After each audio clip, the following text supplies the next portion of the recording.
back to the Mr. Halloween dude, and in today's video we are going to be doing an unboxing and setup of the Home Depot 7-foot animated cap and cut. So let's get right into this.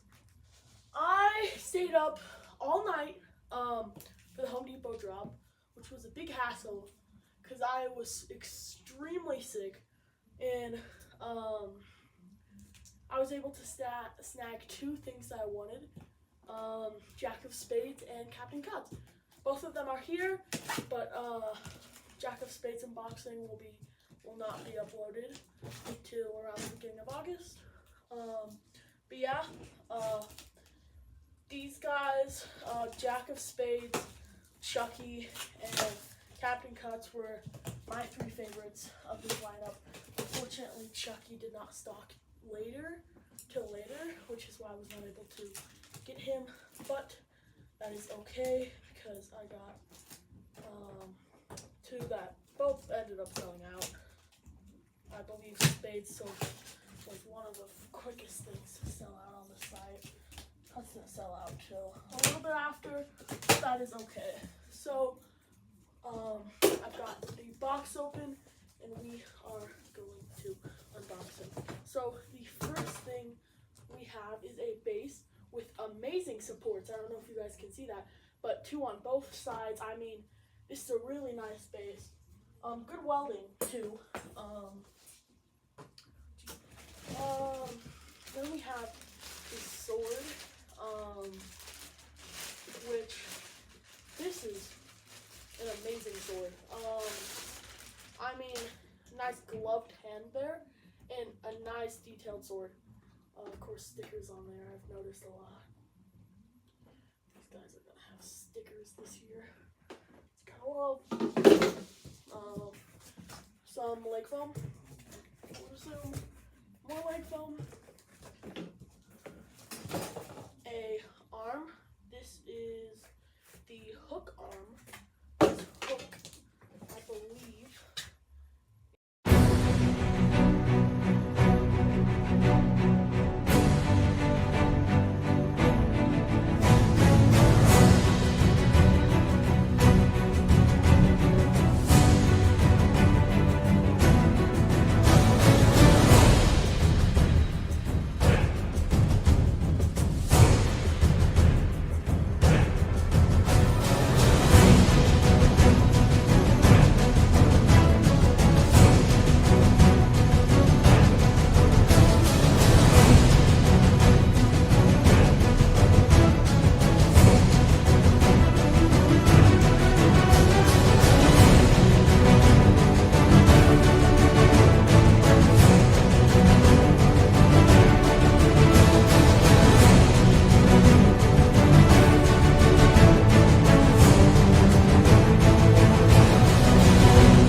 here be another scallywag to join me crew. Step in line and hop to, or I'll cut ye down and swab the deck with your entrails. Don't be jumping ship now, landlubber. We be setting sail for distant ports unknown. We're out to find the greatest treasure. I don't care who I have to cut down until it's mine, even if that includes you!